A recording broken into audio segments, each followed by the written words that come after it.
I'm very pleased to welcome Adam Chupala from MIT today, and his two students as well, Ben and Clement, who are here visiting. Adam's going to tell us about Fiat crypto, which is a way to produce efficient, low-level cryptographic code, sort of by construction from high-level specs. Very looking forward to hearing about it. Okay, thanks. And let me say I'm very glad to have questions throughout the talk, not just at the end. So what's the deal with this Fiat cryptography stuff? Well, I'll give the initial setting here, which I'm sure many of you know, working on very similar things. But let me just give the cartoon picture of what it is to use the TLS protocol to initiate an HTTPS web connection. So here's the web browser, there's the web server. Web server has a public key and a certificate that have been signed by some authority to tell you, whoever knows that private key really is the company they claim to be. So the web browser wants to initiate a connection with the web server. So a key exchange protocol is used to establish some secret that only these two parties know. That is a symmetric key. And then we need to check that the browser needs to check it's talking to the server it meant to talk to.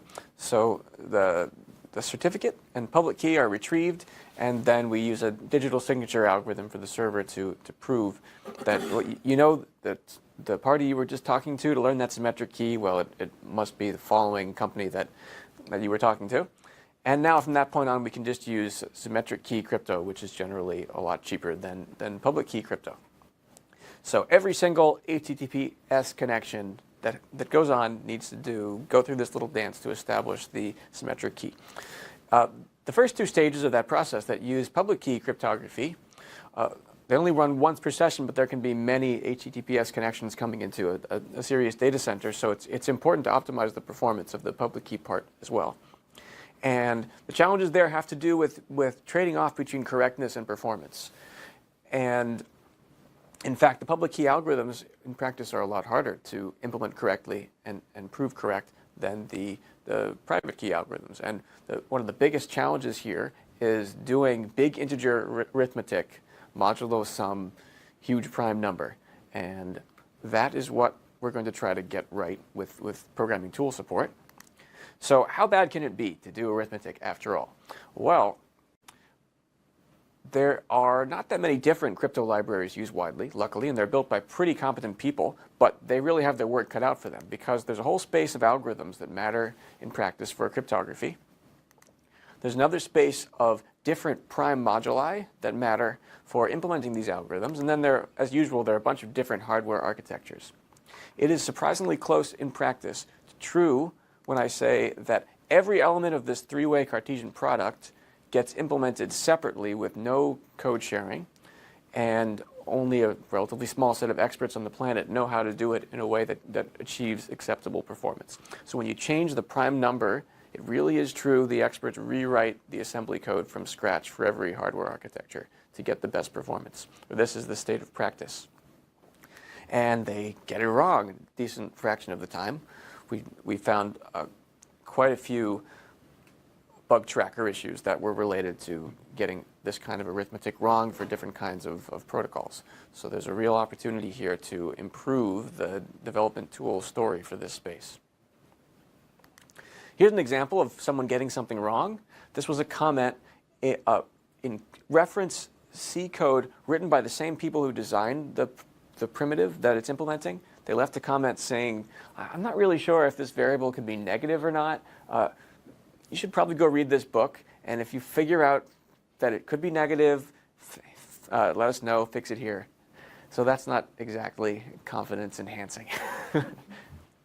And it comes from this very cleverly named online benchmarking comparison site called Supercop that has this, of course, completely rational expansion down here at the bottom. This is what everyone uses for benchmarking cryptography code. Another bug by the same people, again, with the reference implementation essentially of their own algorithms they invented, was they wrote about 10,000 lines of assembly code manually to get the expected level of performance. And oops, they wrote R1 when they meant R2 in one place, and this meant that the code was incorrect. There was also a bug in OpenSSL that involved a disagreement about the the contract between the caller and callee of a divide with remainder kind of operation. And whoops, the people who found and analyzed this bug computed that using at least dumb random testing, the chances of finding the bugs were something like 10 to the 2 to the negative 29. There are a lot of corner cases to worry about in this kind of code, not always obvious what they are. So testing is not super effective at catching problems that could have serious security consequences. So let's try to do better. Our project is Fiat Cryptography. Here's a cool logo made by a professional designer in the context of our larger project, Science of Deep Specification, which is a multi-university initiative. I don't know how many people recognize the spy versus spy iconography here. It's a classic comic strip, and the spy has become a rooster because we use the Coq proof assistant, so it's a natural match. So what is this project? Well, let me tell the general story of how correct by construction cryptography might work, and then tell you which parts this project deals with. So let's say we have some abstract security property, like if you're able to produce a signature fast enough, then you must have known the secret key. We might do protocol verification to show that a particular mathematical algorithm written at a relatively high level truly provides that security property. Then we might do implementation verification or synthesis to show that the actual performant low-level code is a correct realization of that mathematical algorithm. This project is only the second of these two steps, though we'd be very interested in connecting to results of the first kind, and we're doing some preliminary work along those lines now. So let me zoom in on the second part. So we have a mathematical algorithm. We're working in particular on something called elliptic curve cryptography, which is what's typically used for those first stages of TLS that I talked about. So we're in algebraic structures with two-dimensional points to start out with. And it turns out that in practice, two-dimensional points are implemented with points in more dimensions because it is faster. It helps you avoid the processor instructions that are the slow ones to introduce extra points in a way that is largely orthogonal to what I'll be mostly talking about, so I won't say more about it here. But then we have basically two functional programs, one that uses the simple representation, other that uses the fancy representation. And we prove that the second one is a correct implementation of the abstract data type that the first one defines. Then we need to take the individual coordinates of these points, which are big integers, in a modular prime field, and we need to show that we're correctly implementing integers. So that they're so big they don't fit in single hardware registers. We need to divide one number across multiple registers, and that's really the heart of what we're doing here. So we prove an abstraction relation about the implementation of single integers within the points as multiple roughly machine word sized pieces. And then we do we take particular choices of how to split a number into multiple parts, and then we specialize our library of code to the particular choices you've made to get idiomatic C-like code that is customized to those choices. And we also do abstract interpretation to infer bit widths of temporaries and assign them to the appropriately sized registers and local variables. And our compiler for that last part is proved correct once and for all, whereas some of the earlier stages are proof generating instead of verified. So several people in this room have been doing very closely related things, so let me give the comparison with the most closely related projects that I know about. So there's the Hackle Star project, which is an NF-star-based crypto library using Lowstar. Veil, which Chris has been working on doing metaprogramming to build this kind of code and reason about the code generators using Daphne. And there's a project called Jasmine, which is basically a verified compiler for a low-level language that is appropriate for cryptography. So quick summary of the advantages of those projects over what I'm talking about here. I showed you a few steps and said we only do some of them. Well, these other projects are doing more of the other steps, at least as I understand things, and their results are pushed all the way down to assembly code in some cases. And we are currently stopping at a higher level, roughly C code level. And also the project I'll be presenting finishes up generating just straight line code, no control flow, and these others all have stories for control flow. some of the pros of our approach are that we have a much smaller trusted code base. We're doing the usual calc thing where we don't have to trust SMT solvers or compilers or any of that. And more fundamentally, we are showing complete automation of regenerating a protocol, or a primitive actually, when you change what is the prime modulus for your arithmetic. It sounds innocuous, but in practice, this is what implementers spend most of their time doing. When you change the prime modulus, rewrite all the code. Our compiler does it automatically. And we also regain the advantage we're used to since the 80s of we have compilers that retarget to new hardware architectures automatically. It turns out, and I'll show an example soon, this code is completely rewritten for each new architecture in the state of practice. So our compiler generalizes over both those dimensions and rebuilds stuff for you automatically when you change either one. Given that there are a few people in the room whose work I'm comparing against, any questions at this point? Sounds legit. Okay. All right. So. Jasmine guys would really disagree, though. It's a good thing we kept them away. All right. So in other words, one dimension of variation in code in this space is the different prime moduli that we're doing our arithmetic with. Another is all the hardware architectures out there. There's a whole space of reasonable combinations of these. And we are going to let you pick any of those points, automatically generate code with a calc proof of correctness with respect to pretty simple whiteboard level math about elliptic curves. And we ran some experiments I'll get to later, but in terms of how have we really demonstrated that we have good coverage of this space, we've done experiments on about 80 different primes on this axis, and on this one we did the usual thing of 64-bit x86 and 32-bit ARM running on an Android phone. And we get pretty good code for almost all the elements of this cross-product space. What does the code look like? Well, it looks like this. It's straight line code that can be printed as C pretty easily.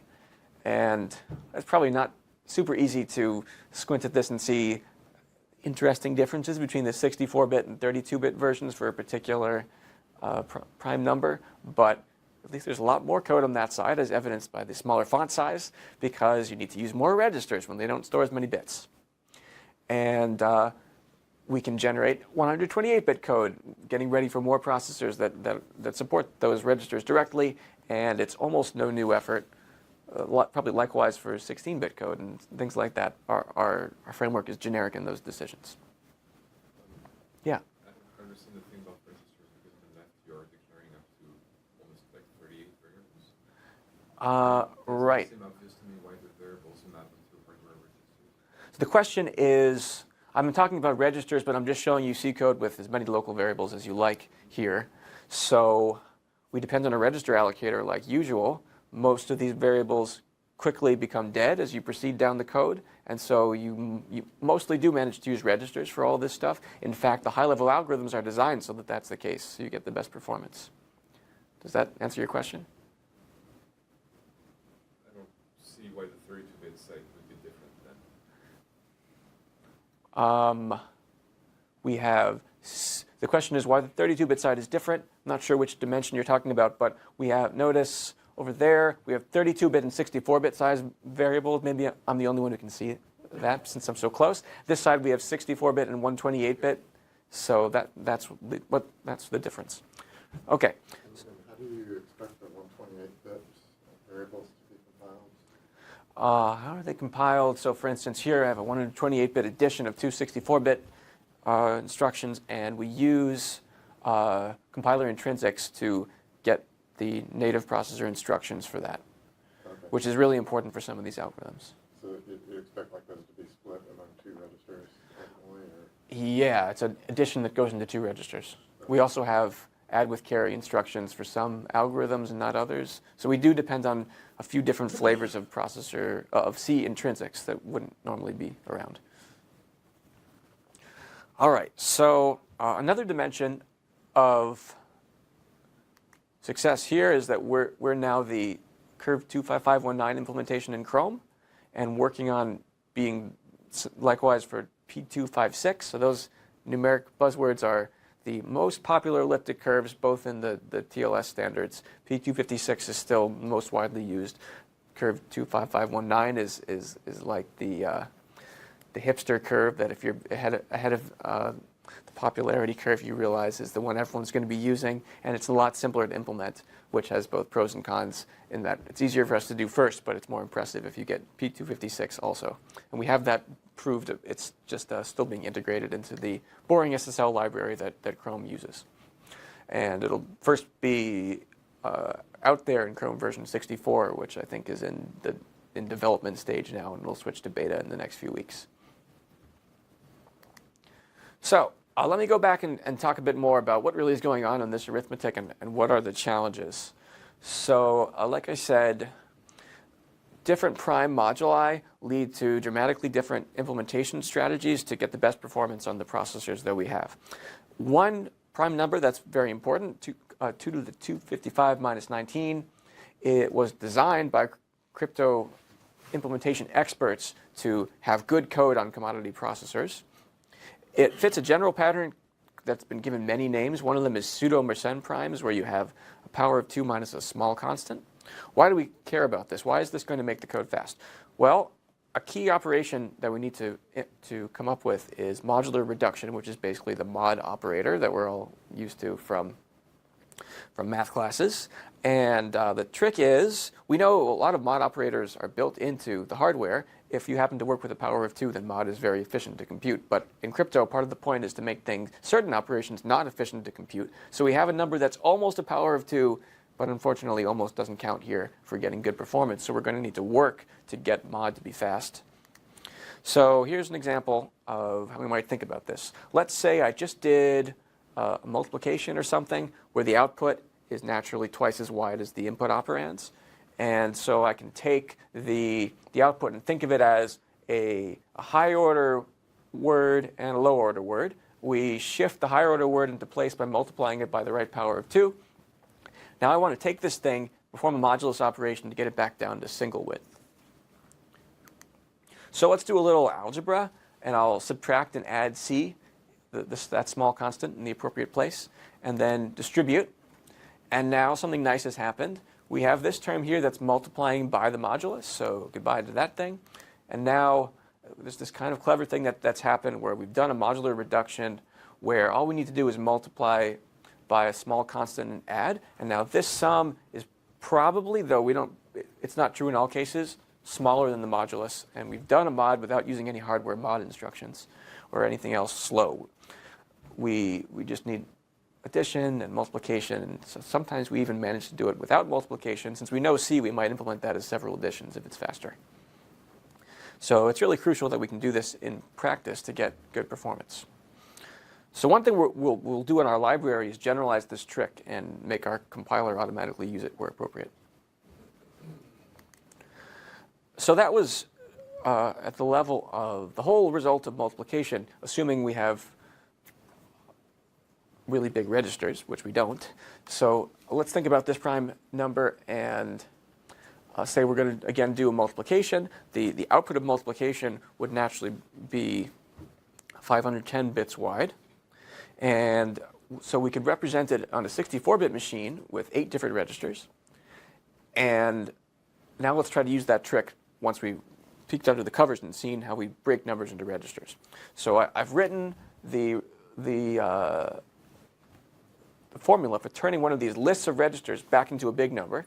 And I've written it suggestively, splitting the registers into 2 halves and multiplying by 2 to the 256 to capture shifting the higher order half into the appropriate position of the answer. Unfortunately, that says 2 to the 256, which is not 2 to the 255. So the modular reduction trick that I just showed doesn't apply. And that means, somewhat counterintuitively, this representation of big numbers is much, much slower than the common ones on commodity processors. So this is not a good choice. The representation that's actually used in practice is to use 10 different registers that only take up 51 bits, even though we're storing them in 64-bit registers. So we're kind of wasting bits, but now we can use this modular reduction trick By the way, at various points, we will allow the registers to grow larger than 51 bits, and we'll carefully bound how much they grow with each operation, and then eventually we'll carry and reduce down to get back to the original representation. So the most widely used 64-bit representations use this trick. And then for 32-bit, the way it's usually put is we'll take 20 registers, each of size 25.5 bits, and get a representation like this one. And of course, it's a little expensive to get fractional bit registers on commodity processors. So what that actually means is let's take a floor or a ceiling operation in the appropriate places to get these bit widths to be whole numbers. So now we get, not only do we have some choice in how many registers to split the number into, not only do we choose how many of the bits in the registers will we actually use, we might actually make non-uniform choices across the different registers that we're using. So this is the standard 32-bit implementation. So at a high level, what we're doing is we're building a compiler or a framework, a few different words apply, that is parameterized on choices like this, and given that any choice guarantees to compile correct code with a Coq theorem that the arithmetic operations are actually computing the original whiteboard level number theory stuff. So our library takes in your choice of representation in that space of possibilities and spits out fast quasi-assembly code. At the moment, we actually assume infinitely many temporaries. Everything else is very assembly code looking. And you get a proof. The library, parts of it are proved once and for all, parts of it are proof generating. So in a little more detail, what's going on inside that green oval, we have a library of Haskell-like functional programs in Coq that implement all the key arithmetic. And then we use partial evaluation after you choose a particular digit representation to specialize it to your particular choice. Now we get flatter functional programs that look even more like assembly code. And then we do bounds inference and other compiler optimizations to generate the actual low-level code that comes out in the end. So here's an example of one of the kinds of algorithms we need to deal with. Let's look at multiplication modulo 2 to the 127 minus 1, a simpler version of the prime I was showing before. So now we might split each of the numbers into 3 different digits, and they translate back into big numbers like so. So one way to do this multiplication is just compute all the cross terms between s and t. We get a bunch of terms like this, and I've lined them up suggestively here because down the columns we see the powers of 2 are very close to each other.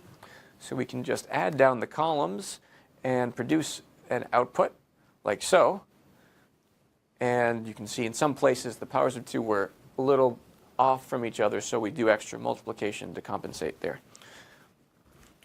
And now we're almost done, except we have a double wide result here, meaning we have 5 digits where we started out with only 3 in the numbers. So we want to reduce this down to being just 3 digits using a process called carrying. And the way that works is we notice the last 2 digits we can write the formula to convert back into one number like this, where the last 2 digits are shifted by multiplying by 2 to the 127. And then because 2 to the 127 is congruent to 1 in the prime field we're working in, we can move those digits to appropriate other positions. For instance, U3 moved from all the way over there to here, and U4 moved to the second digit. And now we are back in the appropriate 3-digit format. So we write a functional program that does this generically for any choice of base system representation. We prove that functional program correct once and for all, so we can just specialize it to new representation choices and automatically know that you have correct code. But it's not as easy as just saying that. There are some representation choices that have a big effect on how easy the proofs are to write. So you might think we would want to formalize base systems or how we divide numbers into digits like this. Let's have a weight function w that for each position in the number representation tells us what we multiply that position by to reconstruct the original number. So, and we'll say the first position 0 needs to have weight 1. That's the least significant digit. And all the other weights need to be non-zero. So then when we have a list like this, we convert it back into a number by multiplying each position by the associated weight and just adding all those together. Let's see. So this turns out to be rather hard to reason about doing the proofs. Whenever you are doing a multiplication, like on this previous slide, you get all these cross terms, and you have to ask yourself, is the weight of this digit already in my base system, or do I need to do some sort of conversion to get it to match what my base system supports? So for instance, this 2 to the 85 versus 2 to the 86, one of those is going to be not in the original base system, and we have to do some special work to convert between weights of digits. And other little things like that were just building up in complexity when we were writing the code and doing the proofs. So instead, we decided on a different representation called associational, where we represent numbers as lists of pairs of digits and the kind of static weights that are associated with them. So for instance, if we represent the number 234 with the usual decimal system, then it gets translated to that list over there that just has the digits. I think I meant to put yeah, something's a little wrong here. This looks like a 2 in the last position instead of a 4. Anyway, we take the digits and we pair them with their weights, which are powers of 10, and get that list. If you store the zeros, if it was 204, you would have 10, 0 or not? The question is, if one of the digits is 0, do we include an explicit entry for that in the list? And I think we do, because usually the actual digit values are variables rather than constants, so we don't know what's 0 in advance. All right. But we're going to generalize this and allow a lot of flexibility in how we split numbers up. And we're going to allow lists like this, which may even have duplicate weights. So for instance, we could take this list and add something else multiplied by 100. And we're not going to fix the weights in advance, because in intermediate stages during algorithms, all sorts of strange temporary weights might pop up, and we want to be prepared for any of those. So given a list like this, it's pretty easy to write a calc functional program that translates the list back into one big number, which we use to state the correctness properties. The actual running code never does this. We don't have registers big enough to store these numbers. But it's a very simple map followed by fold right kind of thing, which I'm sure any of you could have written in your sleep. And but the consequences of this are really great for simplicity of the proofs. So for instance, we want to implement addition. Does anyone have an implementation of addition in mind for this representation? It becomes really trivial now. Yeah, it's just list concatenation. And so we can just prove that the evaluation of a concatenated list is the sum of the two values of the original lists. And this is a big simplification over what we would need to do with the static base system approach. And it has a pretty short calc proof too. So to do multiplication, we just want to compute all the cross terms between the two lists. And that's pretty straightforward. And so we can define multiplication like this. We take a map and a flat map and put them together in the right way. And you can prove a theorem like this one, that multiplication of this kind really corresponds to multiplication of the usual kind with pushing evaluation through the operation. And that has a pretty short proof as well. And really all the other arithmetic operations we need go similarly smoothly to this. But modular reduction is a little more complicated, not too much more.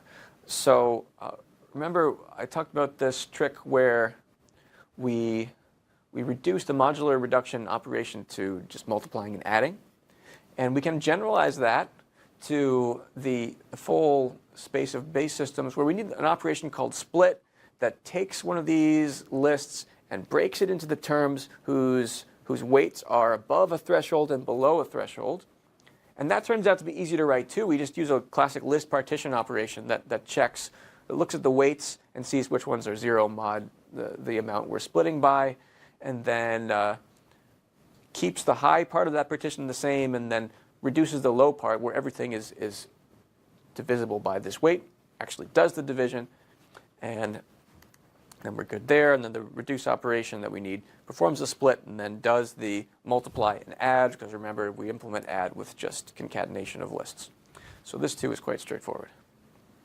But there has to be a catch, right? Because we're working with this crazy representation. In the end, we want the actual running assembly level code to be using a fixed digit representation. So the way that works is we write code like this one, which takes inputs that are actually using dependent types to enforce, say, this tuple z n type is an n tuple of elements of z. And we first take the regular representation, convert each of the inputs into the associational form, then do the computation in our nice representation, and then go back out from associational to the normal representation.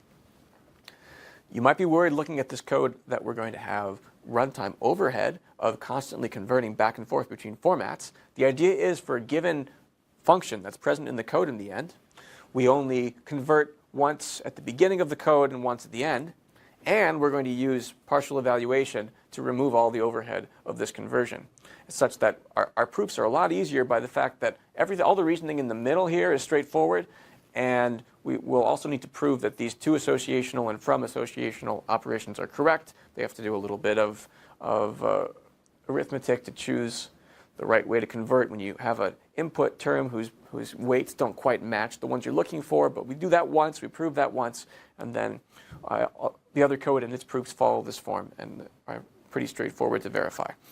So in other words, let's say we have the example of multiply or some other arithmetic function. It's parameterized over the bit widths of the digits that come in, over the actual values of the digits, and then it produces the multiplication. We think of the bit widths as a compile time fixed parameter, and the actual digits as a runtime varying parameter.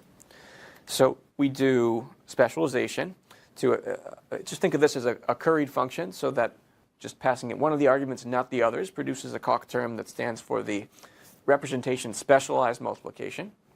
And then we just reduce that with partial evaluation until it gets rid of all the overhead of the generality. And calc's a really nice platform for doing this because the specialized stage is just partially applying a curried function. The reduced stage is just calling standard term reduction features that use lambda calculus rules to reduce until suddenly the code looks like assembly, more or less. So these steps are, not only are they easy in calc, but for those in the know about type theory-based proof assistance, they basically produce proof terms that are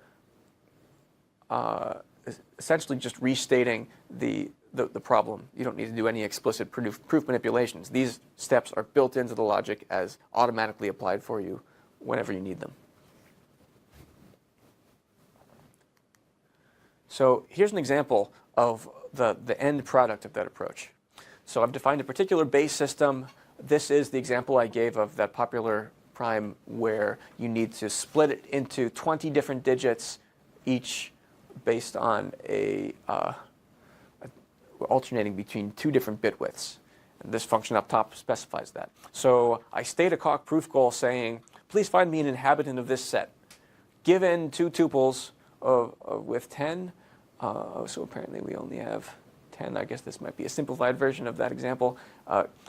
Give me fg, which is another tuple of width 10, where when I evaluate it in this choice of widths, we get out the same thing as if I evaluated the two inputs and multiplied those together in our particular modulus. And then, drum roll please, I run the framework and out pops this code.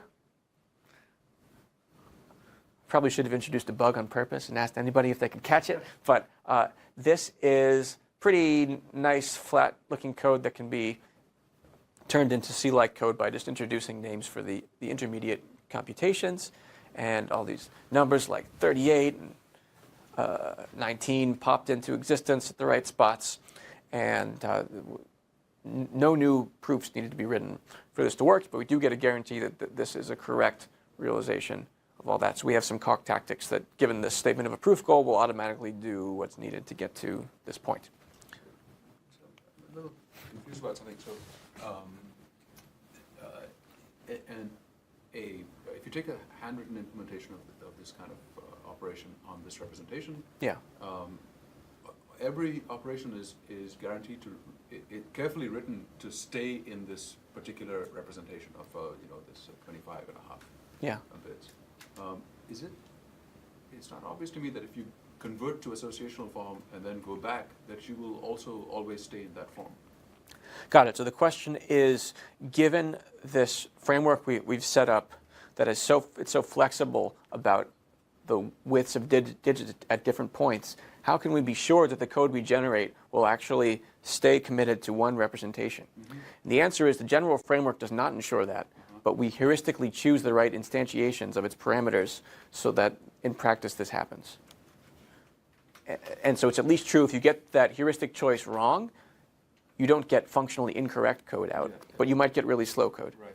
So you can even do genetic search through a space of parameters and benchmark everything and keep the fast ones so that you can get good performance without baking in to the formal side what good performance means.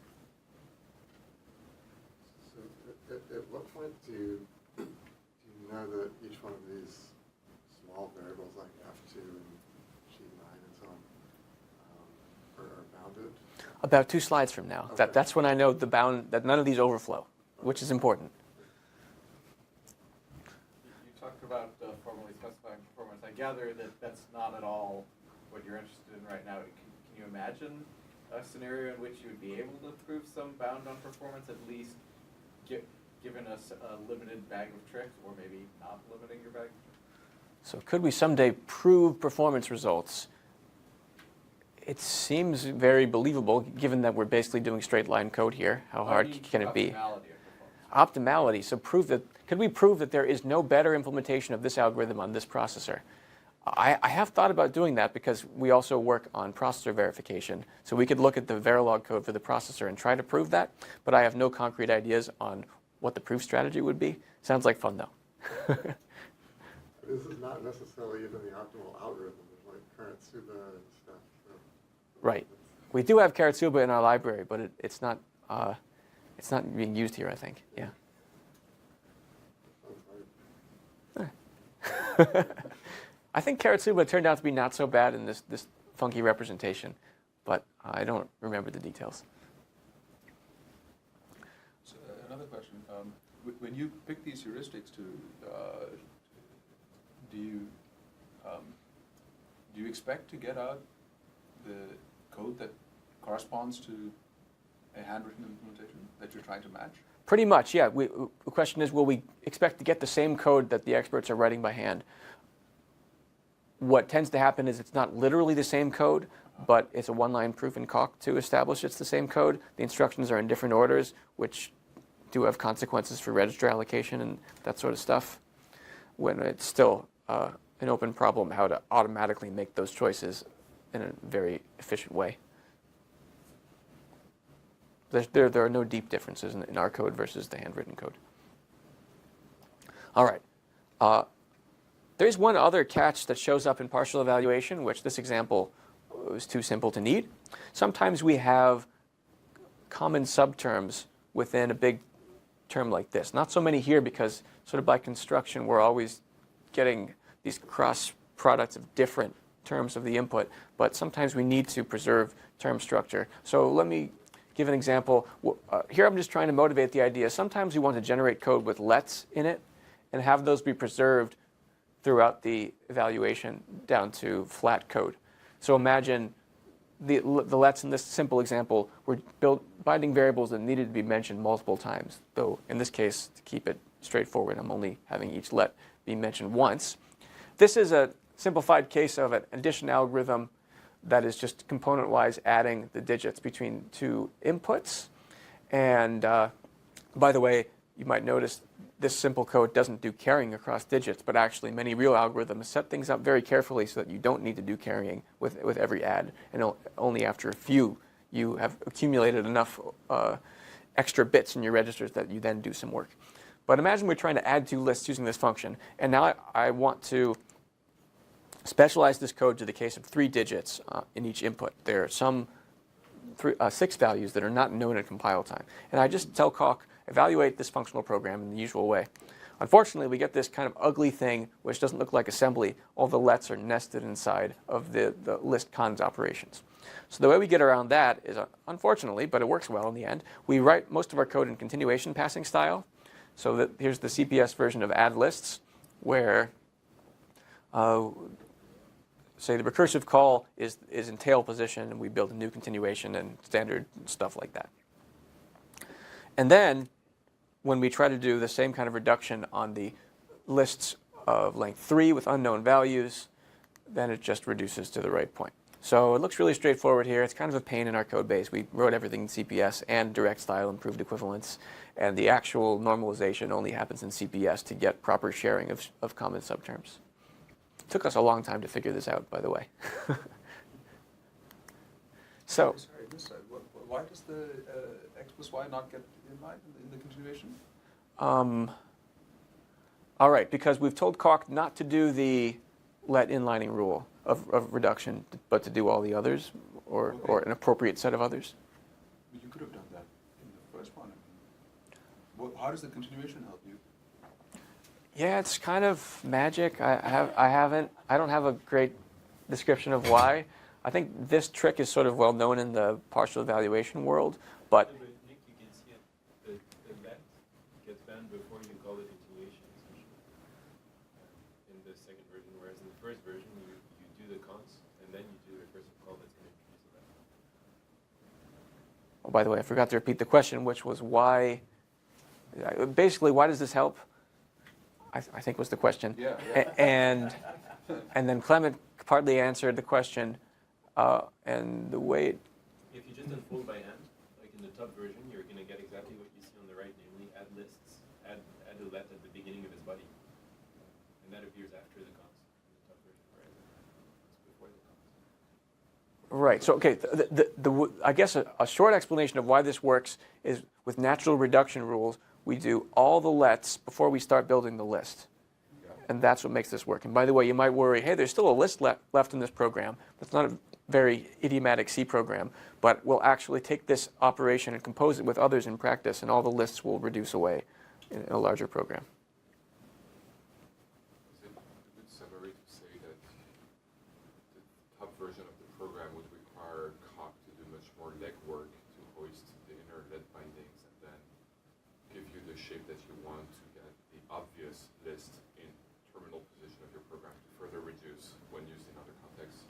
I think the answer is yes. The question was, getting the top version to work nicely in Coq would require Coq to do some work to hoist lets for us. We spent a month or more trying to get that to work, and it just wasn't worth the effort, so that's why we switched to CPS. Yeah, we were trying to write a proof by reflection tactic that does that for us.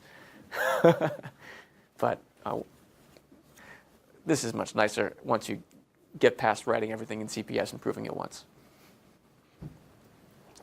All right, so one other dimension of complication I should mention is there are two major implementation strategies for arithmetic in this world called unsaturated and saturated arithmetic. In unsaturated, you intentionally put digits in registers that have bits to spare beyond what you'll actually try to fit in there. And then you have to periodically use carrying to reduce things down to fit again. So our library, to support this strategy, needs to be parameterized not just on digit division strategies, but also on the when to carry and between which digits. So that's another parameter, and we prove correctness for any such choice. Though, key point here, we don't prove lack of overflows once and for all. That's going to be on the next slide. That comes later in compilation. And then the alternative is saturated arithmetic, where we fully utilize the register bit widths at all times. Yeah? How do you deal if you reason using intrinsics, like you mentioned earlier, for hardware instructions, how dangerous it is? Do you have to reason about other instructions that could potentially clear the flag? Do you have to reason about interrupts and signals, or assume that the OS always restores every single flag exactly as it was before? Okay. It seems like it's dragging you into a very low-level kind of reasoning that might be tricky. I don't know, I'm just curious. So the question is, when we depend on compiler intrinsics for operations like add with carry, do we have to worry that our program gets interrupted between that instruction and a later one that uses the carry bit? I think we assume the compiler understands its intrinsics well enough to avoid that. The carry bit goes into a regular C variable, and so this usual guarantees should apply there. Okay, so you don't poke at the processor flag directly. The OS will restore the carry bit. It doesn't come to the OS, but So it is worth mentioning that the popular C compilers often do a terrible job of optimizing programs that use carry flags explicitly. They like to spill the carry flags into memory all the time when it's crazy from the standpoint of the assembly code you'd naturally write. So yeah, that is a compiler problem, even independently of formal methods, that would be nice to have solved in a uniform way.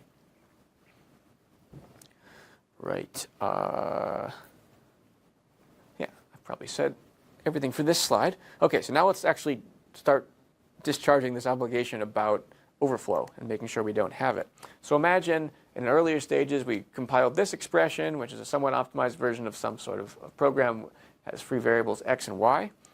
And what we do at this point in our pipeline is we reify this to a syntax tree in a type defined inside of Coq with the formal semantics. Whoops. And then we do some constant folding to reduce it as much as possible while we still have this nice algebraic style of expression. Then we flatten it into a form where we introduce a name for every intermediate computation. That's roughly the level we were looking at before. And there, by the way, there might have already been some lets in the starting point, but I'm just assuming we didn't have any here. And now we're going to infer bounds. And this is just abstract interpretation with intervals. So there are a few twists. So we assume bounds for all the free variables in the term, and we're just going to push those through all the operations and infer bounds for all the intermediate terms. And then, based on the bounds we've inferred, we can see, let's see, C needs at least 52 bits, but the upper bound is adding a few powers of 2, but that's a relief. It's still less than 2 to the 64. And D, similar sort of thing happens. So we can put both of these in 64-bit integers. And the main pain for us in implementing this analysis was proving bounds for bitwise operators on negative numbers, for what it's worth. But we had to do something sound in that case. We do need bitwise operators on negative numbers for popular algorithms to get the best performance. So we do this analysis, and it pops out some code. And by the way, we're generating ASTs in Coq for this final phase, but we want to pretty print it as C. And the way we do that is Jason, one of the students working on this project, wrote a script that registers something like 1,000 different Coq macros so that Coq itself pretty prints its own code as C. It's very black magic-y. And then we feed that to the normal C compilers to finish the process. So other parts I don't have time to go into more detail about, but remember early on I said we start out with 2-dimensional points for elliptic curves, and we reason about replacing them with 4-dimensional points, and probably we have other examples that are even fancier. We built some new Coq tactics to justify all that, and we proved all the popular point formats, something like 10 of them. And they're mostly automatic proofs after a few months spent on basically a tactic that does things computer algebra systems do, but in a proof-generating way. And we have a whole menu of arithmetic operations that are in this library, including finding inverses, exponentiation, square roots, and going out of our strange encodings back into standard wire format encodings. And several of these have their own dimensions of choices from small menus of operations like exponentiation or square roots in particular. There are like 2 different recipes for square roots depending on the number-theoretic properties of your prime. So we define both of those, and you can pick which one you want without having to worry about breaking soundness. All right, so how did we evaluate the actual performance effectiveness of this approach? Well, first I'll say we have about 38,000 lines of code in our full library. Like about half of that is generic math stuff that would fit in the Coq standard library conceptually. Very little work, very little code is needed to instantiate to a new prime modulus, and I'll show an experiment justifying that. In particular, we wrote a Python script under 3,000 lines of code that examines your prime number and makes a guess about the best parameters. And importantly, the prime number needs to be written in a suggestive form like this, where the actual way you break it into additions and subtractions with powers of 2 influences how the heuristic works. But this is the way crypto implementation people are used to writing things, so that they can sort of look into it and see the essence of the right optimizations to use. And this script that generates the parameters is not trusted. The worst thing that happens if it's wrong is compilation might time out. But if compilation finishes, you're guaranteed to get correct code. Might not be efficient code, but you can auto-tune with many different parameters and pick the ones that finish and actually give you performant code. So we did a little bit of that. we needed to get a list of different moduli to try for arithmetic. So what we did was we scraped the most popular mailing list for elliptic curves, and we processed the text and found everything that was a prime number. And that gave us about 80 different prime numbers. And luckily, only a few of them turned out to be complete nonsense, posted by people who were new to the mailing list and didn't understand elliptic curves. But those would time out when we tried to compile them. There were maybe like 3 of those or something. So then we automatically built both 64-bit and 32-bit versions for all these primes, as well as building versions for the 2 main arithmetic strategies, saturated and unsaturated. And then we would just, for each platform, we'd keep the faster one. And so that leads to these results. Here are the ones for 64-bit arithmetic. It was kind of hard to figure out what are we benchmarking against as a baseline, because most prime field arithmetic is specialized to particular algorithms. But what we decided to do is take the GNU multi-precision integer library, which is probably the most popular generic big number C library out there, and see how much faster you can get your code to be by using our library versus using this off-the-shelf C library, where for the C code, we'd recompile it with a macro, with a preprocessor macro set for the prime number, but otherwise it was mostly runtime specialization to different prime numbers. But this library, in the last few years, I think, did start doing compile time code generation to specialize things to moduli, so it does take advantage of that. So the bottom line here is what we get. The x-axis is the number of bits in the prime modulus. And then these 2 other curves here for 2 versions of the GMP library. One where we say you must produce constant time code that does not leak secret data values through timing. And the other one we say, all right, feel free to use optimizations that break constant time, which is not OK for crypto, but which gives that library an inherent advantage. And you can see, even for this bottom curve, which is allowed to break constant time, we're ranging from between about 1.5 times faster to 10 times faster in some cases. And this is completely automatic. A script scrapes all the primes and does this for you. So no new coding work, no new proof work. And also, we run the same thing for 32-bit code, which we run on an Android phone, and get pretty similar kinds of results, going up to a neighborhood of 10 times faster for many of these curves compared to libGMP. So what the graph seems to indicate is that GMP is smart only when the modulus is a multiple of the word size, right? Because there's a dip at like around 192, another one around 256, etc. That sounds right. But then also, apparently, we're seeing, so the suggestion was we look for points on the x-axis that are multiples of the base word size. Maybe the interesting thing is, let's see, you're basically pointing out these discontinuities up there? One around 512. Okay. Something. Yeah, that could be true. What stands out for me are these points where suddenly our code does a lot worse. I'm not sure what's happening there. There's another question? Oh yeah, I was just wondering why in the bottom one the non-constant time ones are slower. Yeah, that's kind of weird. We're not sure why that is. It's probably just, so the question is, why are the non-constant time ones often faster or slower than the constant time ones? Probably just because GMP isn't tested on Android phones too much. We had to work hard enough to get it to build that I can sort of believe that isn't happening much. We couldn't get the C++ version to build, for instance, within our patience budget. All right. Okay, so this is like all the primes we found on this mailing list. There are also a few primes that are really important in practice where we wanted to compare against not just GMP, but also the best assembly code out there. So here's part of the Curve 25519 code base you'd need for TLS 1.3 for the preferred cipher suites at least. And here's our code. I'll explain why there are 2 lines for it. We're basically listing these different implementations by how many CPU cycles they take. And our code is doing all right. The generated C, which is the most literal interpretation of the pipeline I've been talking about, was something like 20% off from the best assembly code to start out with. And then what we did to try to understand what we were missing to be faster is we looked at, I think it was this C program, which is the best known C program, or maybe we looked directly at the assembly, I'm not sure, and then took the code that someone else had written and translated into calc in the same form as a functional program, and then proved that that form is equal to ours extensionally. And so that got us like 10% better performance. And our conclusion from all that is that what we're really missing is good instruction scheduling and register allocation, which the experts are doing by hand as they write this code.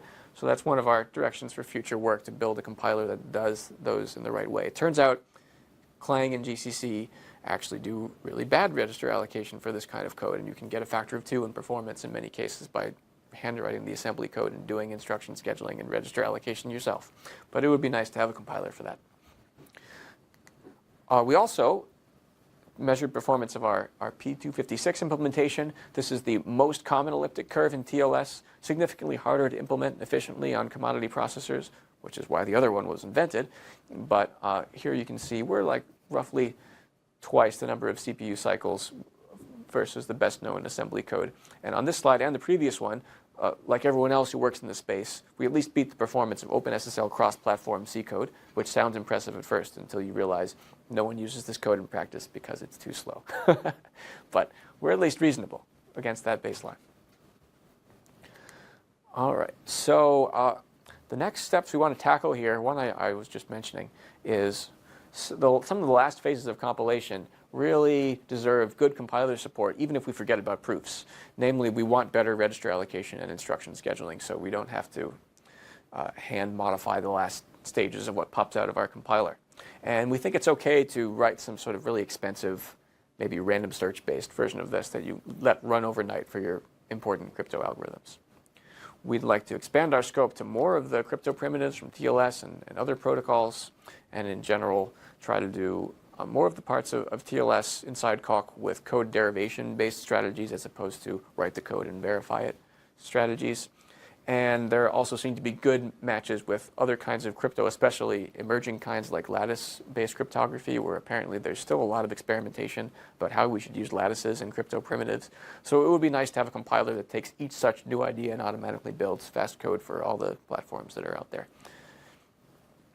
And I think I'll stop here with our GitHub URL where you can download this and give it a try. Thanks.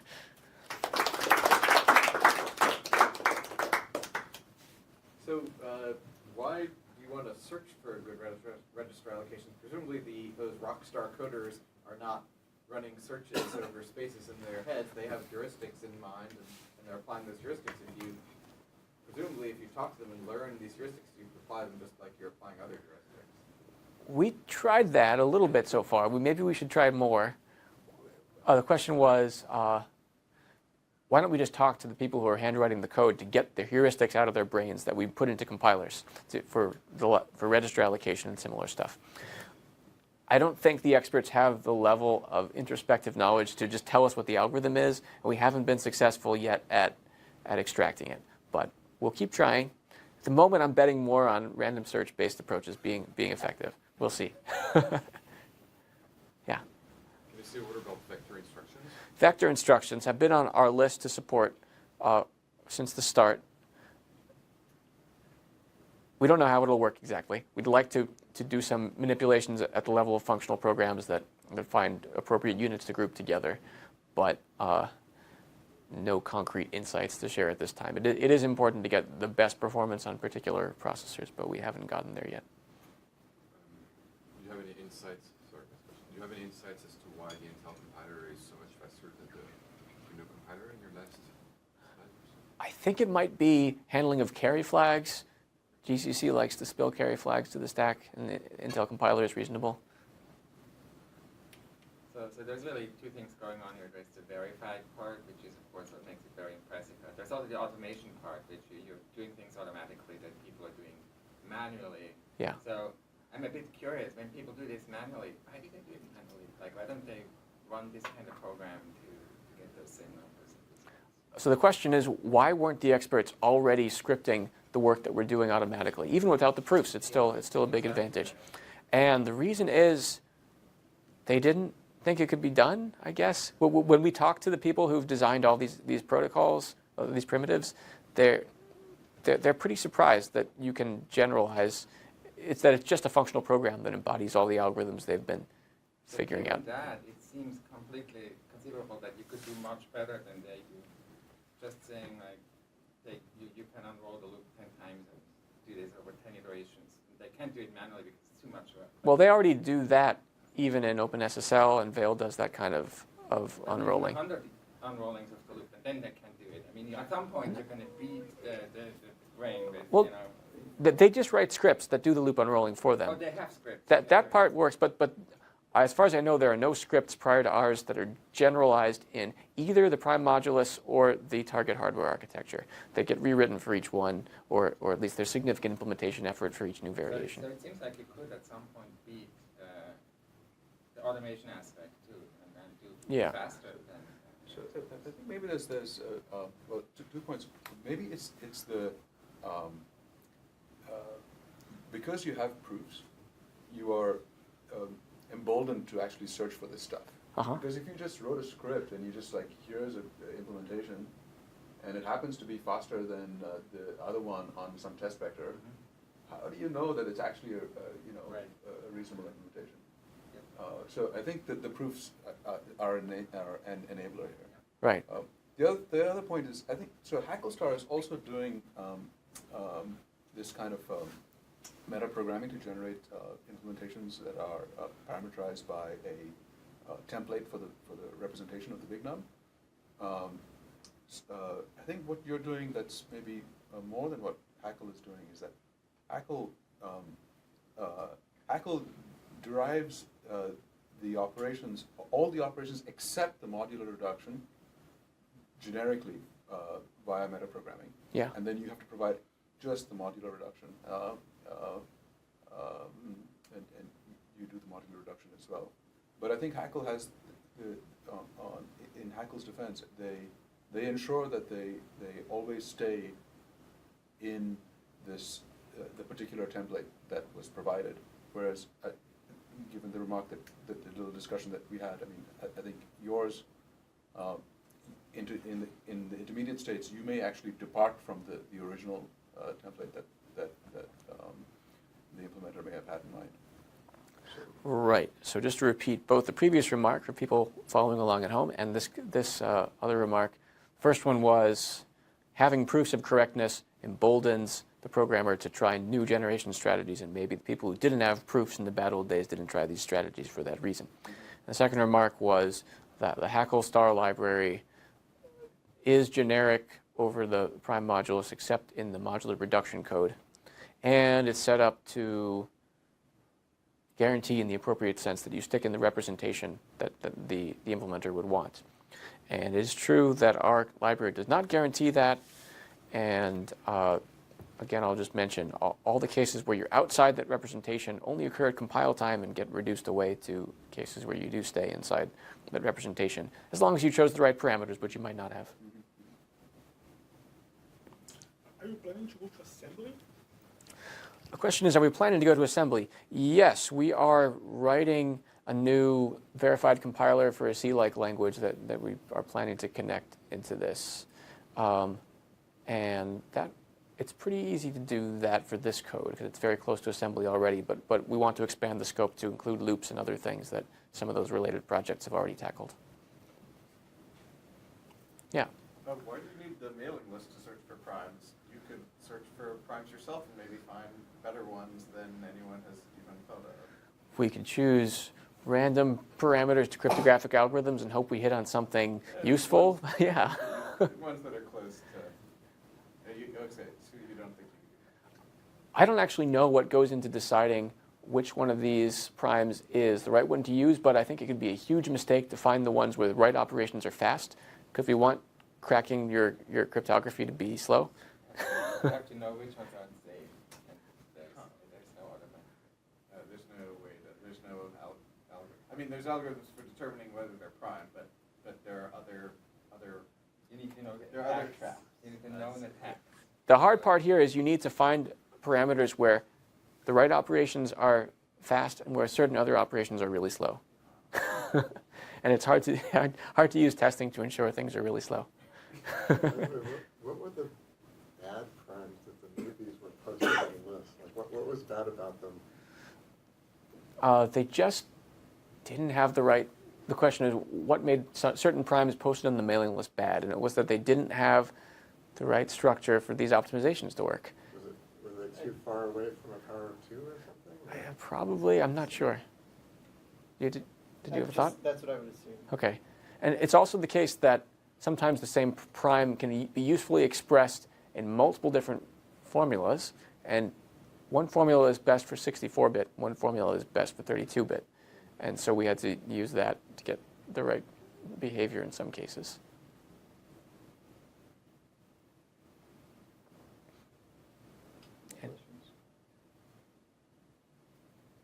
Well, let's thank Adam. Thanks.